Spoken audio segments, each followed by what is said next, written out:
Hello दोस्तों, आपका फिर से स्वागत है आपके अपने channel ultimate knowledge growth channel पर। आज हम नवोदय क्लासेस स्टार्ट करने वाले हैं। नवोदय क्लासेस का पहला चैप्टर है संख्या पद्धति। जैसे मैंने पिछले वीडियो में बताया था कि इस चैनल पर आपको क्या क्या पढ़ाया जाएगा, यानी नवोदय क्लासेस पढ़ाई जाएंगी, कंपटीशन क्लासेस पढ़ाई जाएंगी, प्लस में 8 से लेकर 12th क्लास तक की कंप्लीट मैथ पढ़ाई जाएगी। तो अपन नवोदय क्लासेस से इसका शुभारंभ कर रहे हैं। नवोदय क्लासेस में पहला चैप्टर है संख्या पद्धति, जो 5th क्लास में एग्जाम होता है। और जिस 5th क्लास में एग्जाम होता है 6th क्लास में उसका एडमिशन होता है। यानी आपने 5th क्लास में नवोदय का एग्जाम दिया है और वो उसमें पास हो जाते हो तो आपके जो डिस्ट्रिक्ट में, होम डिस्ट्रिक्ट में जो भी नवोदय स्कूल है जहाँ पर भी है, वहाँ पर आपको 6th क्लास में एडमिशन लेना होगा, यानी 6th क्लास में एडमिशन होगा आपका। तो यानी उसके उसके लिए पहला चैप्टर अपन स्टार्ट करते हैं, संख्या पद्धति। देखिए सबसे पहले इसके बेसिक कॉन्सेप्ट से स्टार्ट करते हैं। इसमें क्या क्या किस किस, नाम ही चैप्टर का नाम है संख्या पद्धति, यानी संख्याओं का ज्ञान लेना है, यानी संख्याओं की समझ होनी चाहिए। कौन सी संख्या कहाँ पर कैसे किस तरीके से यूज करनी है। देखिए, पहला है प्राकृत संख्याएं। प्राकृत यानी नेचुरल नंबर। पहली संख्या है प्राकृत संख्याएं, यानी ऐसी संख्याएं जो 1 2 3 या 1 से स्टार्ट हो और कहाँ तक जाए, अनंत तक जाए। कहाँ तक जाए, अनंत तक जाए। ऐसी संख्याएं जो 1 से शुरू हो, 1 2 3 4 5, यानी काउंटिंग नंबर, और कहाँ तक जाए, अनंत तक जाए, वो क्या होती हैं, प्राकृतिक संख्याएं। इसी तरह पूर्ण संख्याएं, यानी ऐसी संख्याएं जो 0 से शुरू हो।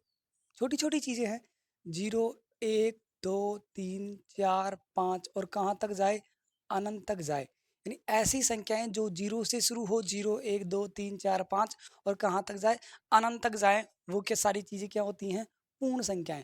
और तीसरी होती है पूर्णांक, यानी ऐसी संख्याएं जो माइनस के इन्फिनिटी से आए, -3, -2, -1, 0 1 2 3, डैश डैश डैश इन्फिनिटी, यहाँ तक प्लस के इन्फिनिटी, तो प्लस का इन्फिनिटी लिख देता हूँ मैं यहाँ पर। तो अब इनको दोबारा समझिए। प्राकृतिक संख्याएं 1 से शुरू होती हैं, 1 से शुरू होती हैं, अनंत तक जाती हैं 1 से। और पूर्ण संख्याएं 0 से शुरू होती हैं, अनंत तक जाती हैं। अगर पूर्ण संख्याओं में 0 हटा लिया जाए तो वो क्या बन जाएंगी, प्राकृत संख्याएं बन जाएंगी। अगर प्राकृत संख्या में 0 जोड़ दिया जाए तो संख्या बन जाएगी, पूर्ण संख्या बन जाएगी। और पूर्णांक माइनस के इन्फिनिटी से आएगा और प्लस के इन्फिनिटी तक आपका जाएगा। अगर मैं इसको क्या बोलते हैं, positive, sorry negative, negative integers, और इसको बोलते हैं पॉजिटिव इंटीजर्स। यानी क्या है, न, नकारात्मक पूर्णांक, धनात्मक पूर्णांक। ये क्या है, नकारात्मक पूर्णांक, ये धनात्मक पूर्णांक या सकारात्मक पूर्णांक। और जीरो, आपका जीरो, जीरो ना तो नेगेटिव है और ना ही पॉजिटिव है, इन दोनों में से कोई सा भी नहीं है। जीरो ना तो नेगेटिव होता है ना ही पॉजिटिव होता है, जीरो आपका न्यूट्रल होता है। ठीक है। अगला देखिए परिभाषा, सम संख्याएं। इसको स्क्रीनशॉट ले लो। सम और विषम एक साथ समझाता हूँ आपको कैसे क्या कॉन्सेप्ट है। ले लिया होगा।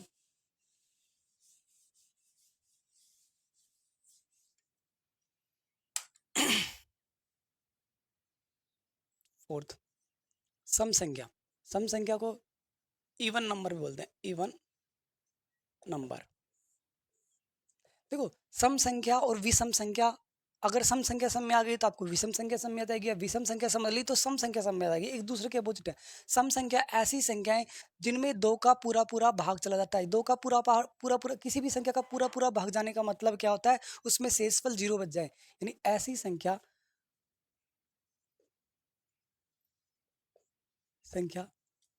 जिसमें 2 का पूरा पूरा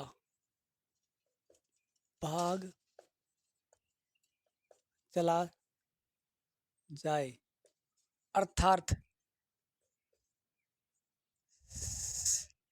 शेषफल 0 बचे या कुछ ना बचे, वो क्या होती हैं, सम संख्याएं। इसके एग्जाम्पल होंगे।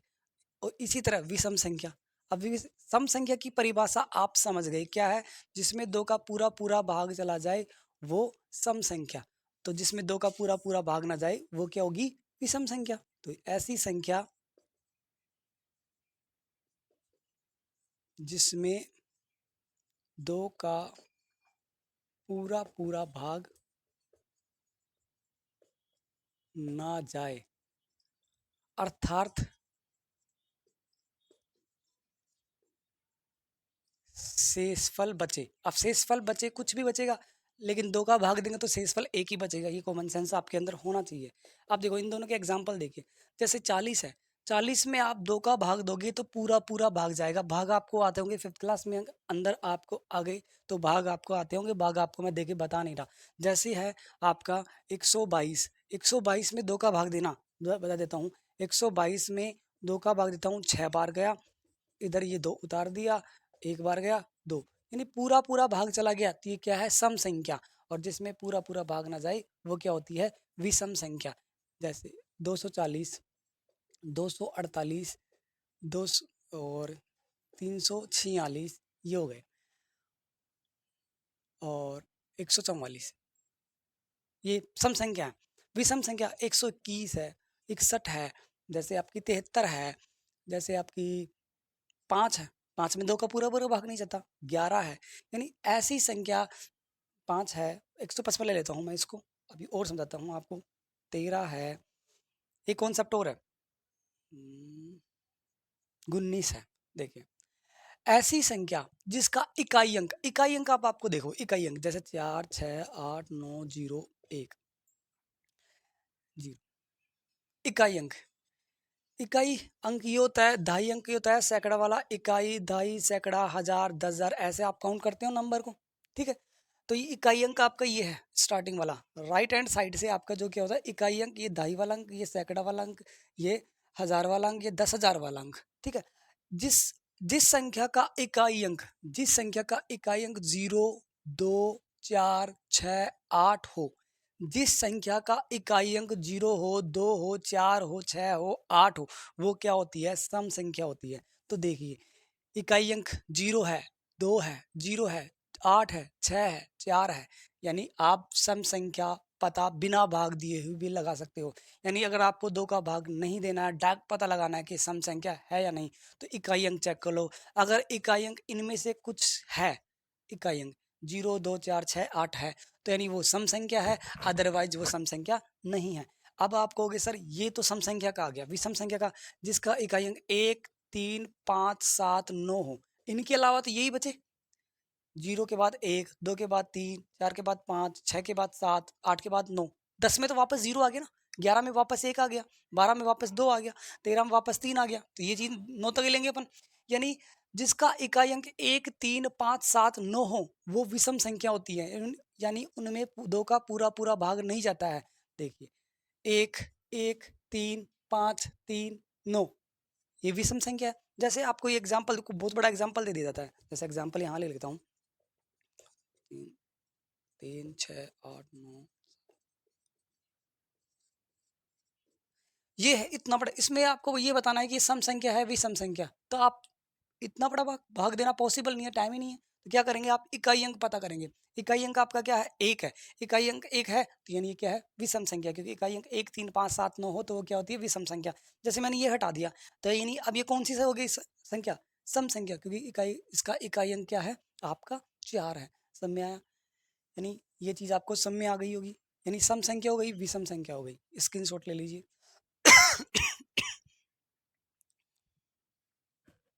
अब आती हैं आपकी नेक्स्ट सबसे इंपॉर्टेंट फर्स्ट चैप्टर की संख्या पद्धति की, भाज्य और अभाज्य संख्याएं। भाज्य संख्याएं और अभाज्य संख्याएं, देखिए क्या चीज होती है। सबसे पहली चीज होती है, 5 तक होगी, 6, अभाज्य संख्या। अभाज्य संख्या का दूसरा नाम होता है रूढ़ संख्या। रूढ़ संख्या भी बोलते हैं कई बार एग्जाम में, निम्न में से कौन सी रूढ़ संख्या है, निम्न अभाज्य संख्या ना पूछ कर क्या पूछ लेगा, निम्न में से कौन सी रूढ़ संख्या है, तो रूढ़ संख्या, या फिर इसको इंग्लिश में बोलते हैं प्राइम नंबर। क्या बोलते हैं, प्राइम नंबर। ओके, पहली अभाज्य संख्या होती है, दूसरी भाज्य संख्या होती है। भाज्य संख्या का दूसरा नाम क्या होता है, यौगिक संख्याएं। देखिए ऐसी संख्या, परिभाषा, ऐसी संख्या जिसमें स्वयं का व एक का, एक ही है, एक का भाग जाए, जिसमें स्वयं का व एक का, जिसमें सिर्फ लगा देना, सिर्फ स्वयं का और एक का भाग जाए, यानी वो क्या होती है? अभाज्य संख्या होती है। अब ये लिखने की जरूरत नहीं है, वो अभाज्य संख्या होती है। इतना ही परिभाषा काफी है। ऐसी संख्या जिसमें स्वयं का और एक का भाग जाए। एग्जाम्पल देखते हैं। 3, 5, 7, 11, 13, 17, 19, ये आगे चलती रहेंगी। मैं बताऊंगा अभाज्य संख्या का पूरा कॉन्सेप्ट समझाऊंगा अभी आपको। होल्ड कीजिए, रुकिए, थोड़ा पेशेंस रखिए। नेक्स्ट आपकी है भाज्य संख्या। भाज्य संख्या को अगला नाम है यौगिक संख्या। भाज्य संख्या का को बोलते हैं यौगिक संख्या भी बोलते हैं। तो दोनों नाम पता होने चाहिए, एग्जाम में पता नहीं कौन सा नाम आ जाए। ठीक है। ऐसी संख्या जिसमें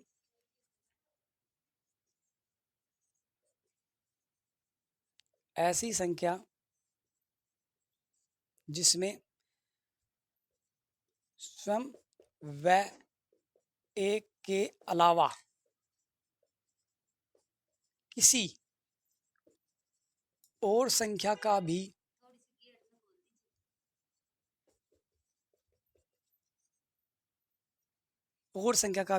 भाग जाए।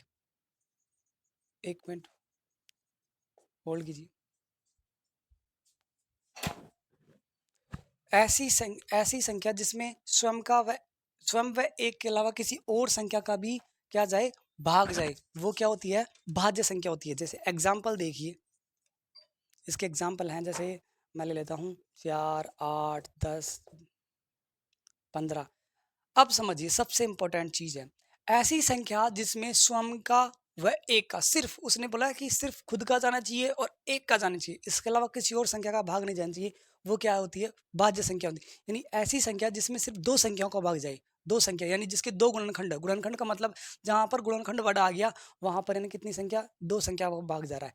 जहां पर तीन गुणनखंड आ गए यानी उसमें तीन संख्याओं का भाग जा रहा है। जहां पर चार गुणनखंड आ गए उसमें चार संख्याओं का भाग जा रहा है। तो देखिए, तीन में एक का जाता है। एक तो सबका बाप है। एक तो सबका बाप है, सबको भाग करेगा। एक का जा रहा है, एक का भाग तो सभी में जा रहा है। और तीन का तीन में जाएगा, उसके अलावा किसी तीन का भाग किसी और। पांच में पांच का ही जाएगा, उसके अलावा किसी में नहीं जाएगा। सात का सात में जाएगा, उसके अलावा किसी में। 11 का 11 में जाएगा, किसी में नहीं जाएगा। 13 का 13 में जाएगा, 17 का 17 में जाएगा, यानी 19 का 19 में जाएगा। यानी 19 में 19 के अलावा किसी और संख्या का भाग नहीं जाता है। सिर्फ और सिर्फ 19 का जाता है और एक का जाता है। यानी सिर्फ और सिर्फ दो संख्याओं का भाग जा रहा है इन सभी में। किनका? एक का, तीन का, एक का, पांच का, यानी एक का खुद का, एक का खुद का, एक का खुद का, एक का खुद का, एक का खुद का, एक का खुद का और एक का खुद का। मैंने यही तो परिभाषा लिखा। ऐसी संख्याएं जिसमें सिर्फ स्वयं का यानी खुद का और एक का भाग जाए, वो क्या होती है? अभाज्य संख्याएं। भाज्य संख्याएं, यौगिक संख्याएं, ऐसी संख्याएं जिनमें स्वयं का, खुद का तो समझ लिया आपने, और एक का ये भी समझ लिया, इसके अलावा अगर किसी और संख्या का चला गया तो वो किस में चली जाएगी? भाज्य संख्या में चली जाएगी। जैसे 4 है तो 4 में देखो, एक का भाग जाता है, दो का भी जाता है और चार का भी जाता है। यानी एक का और खुद का तो जा रहा है, लेकिन किसी और संख्या का भी भाग चला गया तो किस में चली जाएगी? भाज्य संख्या में। और नहीं गया तो किस में चली जाएगी? अभाज्य संख्या में। जैसे 10 है, देखिए 10, देखिए 10 में एक का और 10 का, एक का और खुद का जा रहा है, लेकिन दो का भी जा रहा है, लेकिन पांच का भी जा रहा है। समझ में आया नहीं आया? इसी तरह 12 ले लेते हैं। 12 में देखो, एक का और 12 का जा रहा ही जा रहा है, खुद का जा रहा है। एक मिनट, आपको दिख रहा है नहीं दिख रहा? हाँ दिख रहा है। एक का और 12 का, ठीक है। दो का भी जा रहा है, तीन का भी जा रहा है, चार का भी जा रहा है, छह का भी जा रहा है। यानी एक का और 12 के खुद का और 12 के अलावा, खुद का और एक के अलावा किसी और संख्या का भी भाग जा रहा है। तो वो कौन सी है? भाज्य। यानी अभाज्य संख्याएं वो संख्याएं जिनमें सिर्फ और सिर्फ खुद का और एक का भाग जाए, उसके अलावा किसी और संख्या का ना भाग जाए, वो अभाज्य संख्याएं। और भाज्य संख्याएं वो संख्याएं जिनमें खुद का और एक के अलावा किसी और संख्या का भी भाग चला जाए, वो क्या होती है? भाज्य संख्याएं। यही नोट कर लीजिए, स्क्रीनशॉट ऐसे कैसे से नोट कर लीजिए, आपको अच्छे समझ आएगा। अभी अभाज्य और अभाज्य खत्म नहीं हुए, और भी चीजें हैं।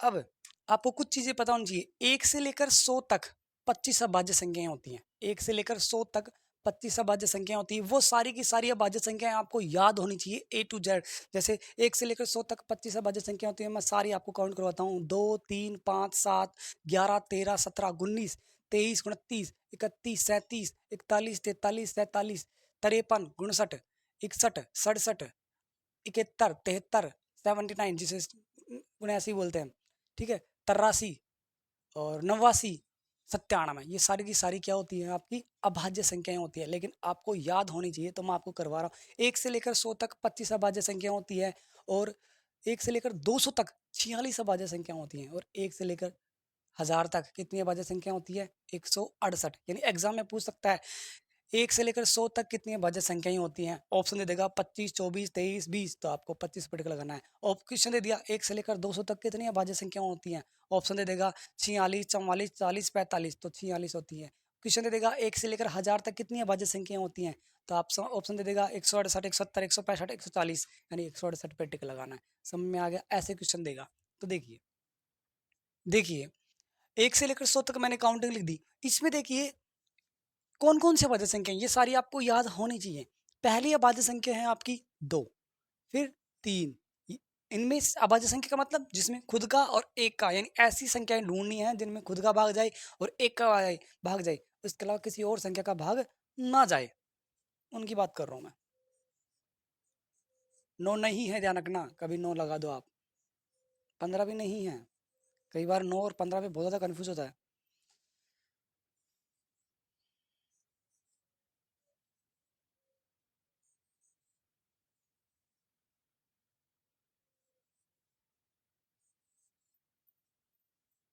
इक्यानवे नहीं है, इक्यानवे 17 का भाग जाता है। 97 नहीं है, 19 का भाग जाता है, ध्यान रखना। जिन जिन में कन्फ्यूज होता है मैं बता दूंगा उनको। 69 में 23 का भाग जाता है, इसमें 67 है।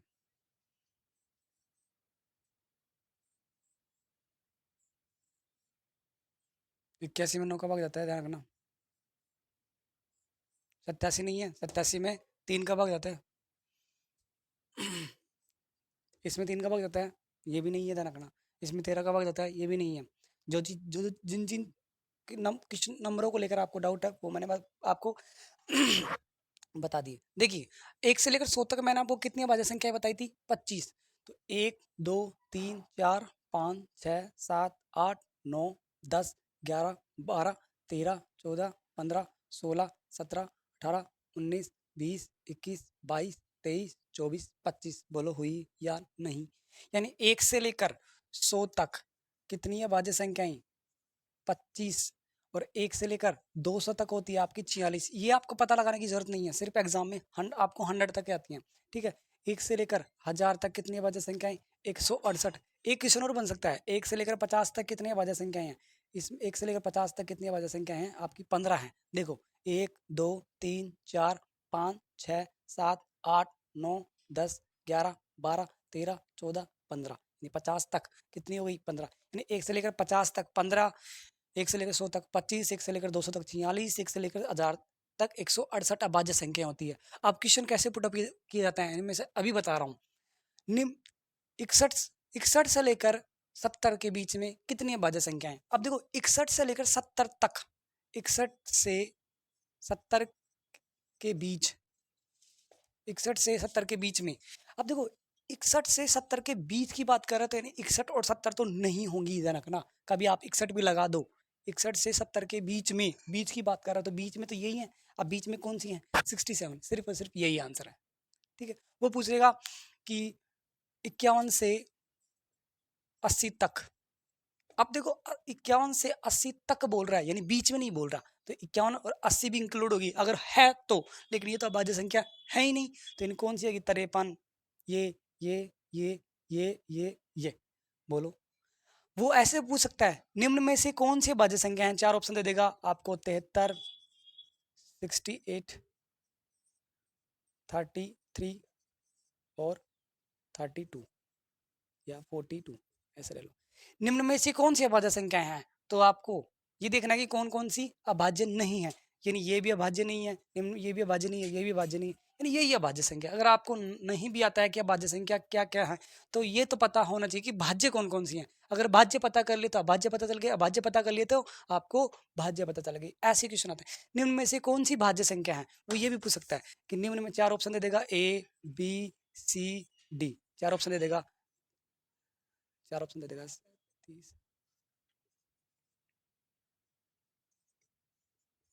निम्न में से कौन सी भाज्य संख्या है, तो भाज्य संख्या ये तीनों अभाज्य हैं, ये भाज्य संख्या है। ऐसे क्वेश्चन आते हैं, ये स्क्रीनशॉट ले लीजिए।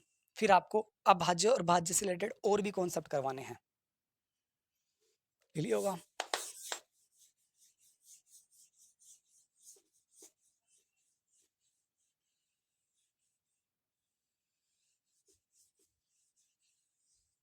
देखिए, अभाज्य और भाज्य में ये टेबल है ना, ये टेबल सबसे ज्यादा काम की है, सबसे ज्यादा काम की यही टेबल है जो मैंने आपको काउंटिंग नंबर करवाए थे 1 से लेकर 100 के बीच में।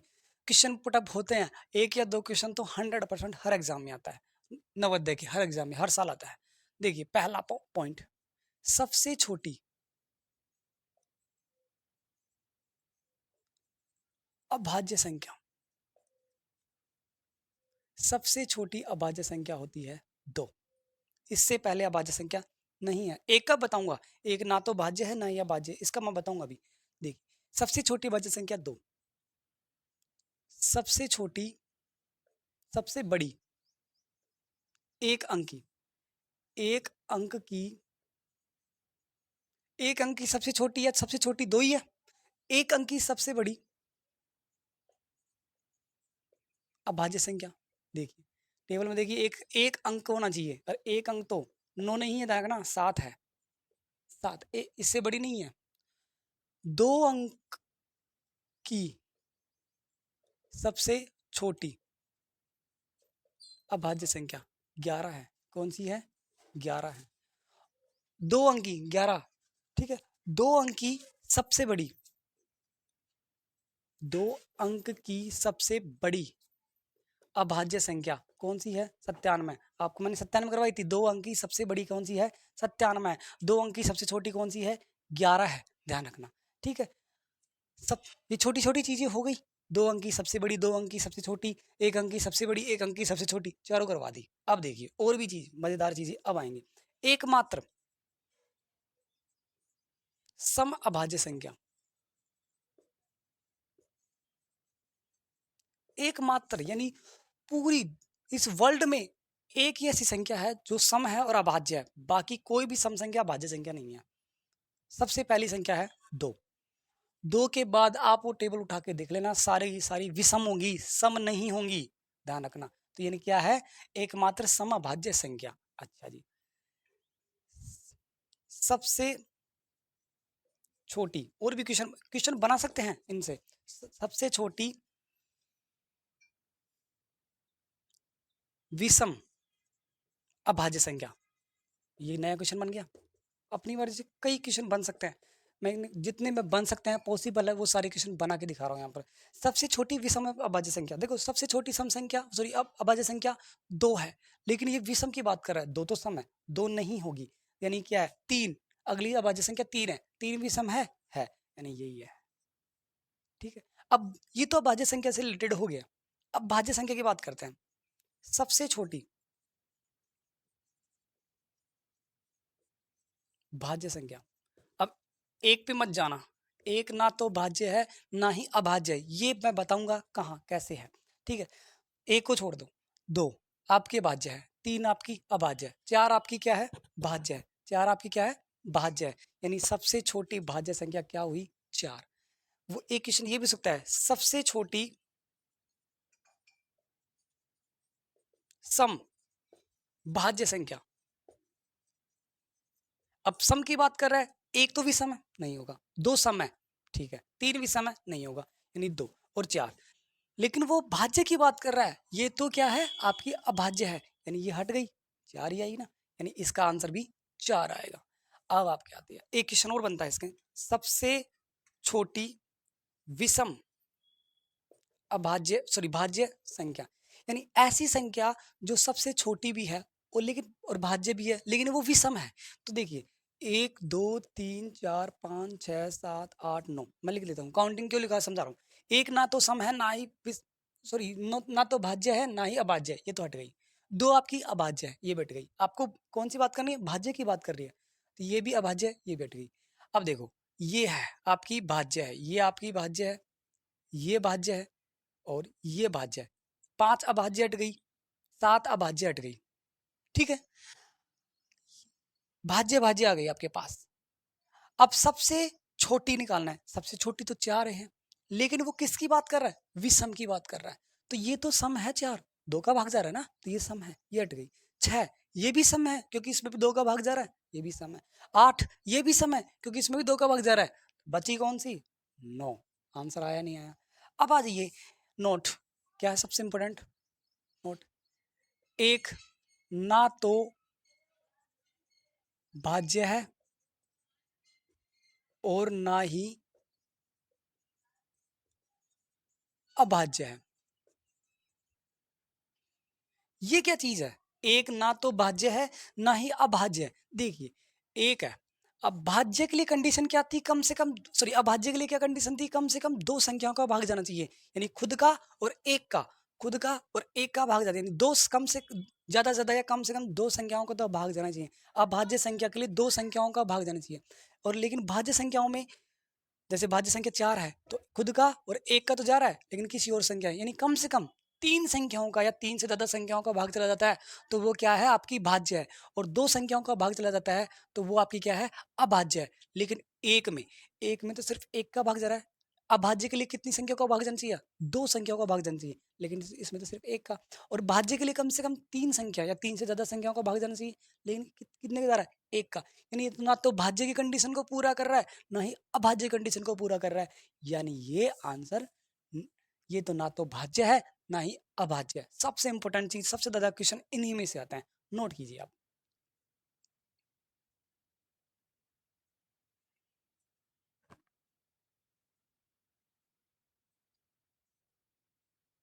नोट कर लिया होगा। अब छोटी छोटी दो चार पांच और कॉन्सेप्ट है, वो समझा, इवन और ओड नंबर से लेकर,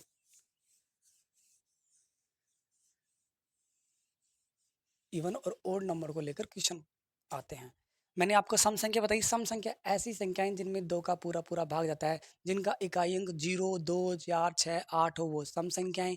जिनका इकाई अंक 1 3 5 7 9 हो वो विषम संख्याएं। या दूसरी परिभाषा, जिनमें 2 का पूरा पूरा भाग नहीं जाता है, कुछ ना कुछ शेषफल बचता है, तो वो क्या होती है? आपकी विषम संख्याएं। देखिए ये केसेस है, केस, ये एग्जाम में सीधा काम आते हैं। सम में सम संख्या ऐड करेंगे तो क्या आएगा? और सम में विषम ऐड करेंगे तो क्या आएगा? और सम में, सॉरी, विषम में विषम ऐड करेंगे तो क्या आएगा? ये। और दूसरे केसेस हो रहा है। नेक्स्ट केस, सम को सम से मल्टीप्लाई करेंगे तो क्या आएगा? सम को विषम से मल्टीप्लाई करेंगे तो क्या आएगा? ये आपको याद होनी चाहिए। और विषम को विषम से मल्टीप्लाई करेंगे तो क्या आएगा? ये इंपॉर्टेंट है। देखो सम है तो मैं कोई भी सम संख्या ले दूँ, इसका आंसर क्या आएगा मैं आपको बताता हूँ। कोई भी सम संख्या, मैंने 4 ले ली, ये सम है। नेक्स्ट सम संख्या कोई मैंने 8 ले ली, ये दोनों सम है। इन दोनों का ऐड किया, कितना आया? 12। यानी ये भी सम, ये भी सम, और आंसर क्या आया? 12। ये भी सम। यानी सम में सम संख्या ऐड करते हैं तो सम संख्या ही आती है। ये आपका एक कॉन्सेप्ट बन गया, आप इजीली निकाल लिए। ठीक है, अब सम है, मैंने 4 सम ले ली। कोई भी सम संख्या, जरूरी नहीं कि यही हो, जैसे 0 सम संख्या है और 2 भी सम संख्या है, ऐड किया 2, ये भी सम संख्या आई। 4 है, 4 10, 10 ले लिया, 12 ले लिया, 10 और 12 दोनों सम संख्या हैं, ऐड किया 22 आया, यानी ये भी सम संख्या है। अब सम संख्या ले लेते हैं 10। विषम संख्या क्या है? 11 ले लेते हैं, 11 विषम संख्या, ऐड किया 21, 10 और 11 21 होता है, यानी सम में विषम ऐड किया, क्या आया? आपका विषम आया। समझ आया नहीं है? अब देखो अगला कॉन्सेप्ट, यानी सम में विषम ऐड करेंगे तो हमेशा विषम आएगा। सम में सम ऐड करेंगे तो हमेशा सम आएगा। विषम देखो, विषम क्या होता है? 3 5 ले लिया और 3 और 5, 3 विषम 5 विषम, ऐड किया कितना आया? 8 आया। यानी विषम में विषम ऐड किया, सम आ गया, यानी 8 में 2 का भाग जा रहा है ना, ये क्या आएगा? सम। यानी सम संख्या में विषम संख्या में विषम संख्या ऐड करेंगे तो क्या आएगा, सम संख्या आएगी। यानी ये चीज़ आपको पता चल गई। और भी आप एग्जाम्पल लगा के आप सोल्व कर सकते हो, उनको और प्रूव कर सकते हो। मैं एक दो एग्जाम्पल देके समझा रहा हूँ। सम संख्या को सम संख्या से गुणा करने पर क्या आता है, तो सम संख्या आपने ले ली 2, अगली सम संख्या ले ली 4, गुणा किया 8, यानी सम को सम से गुणा किया, सम आया। आया नहीं आया?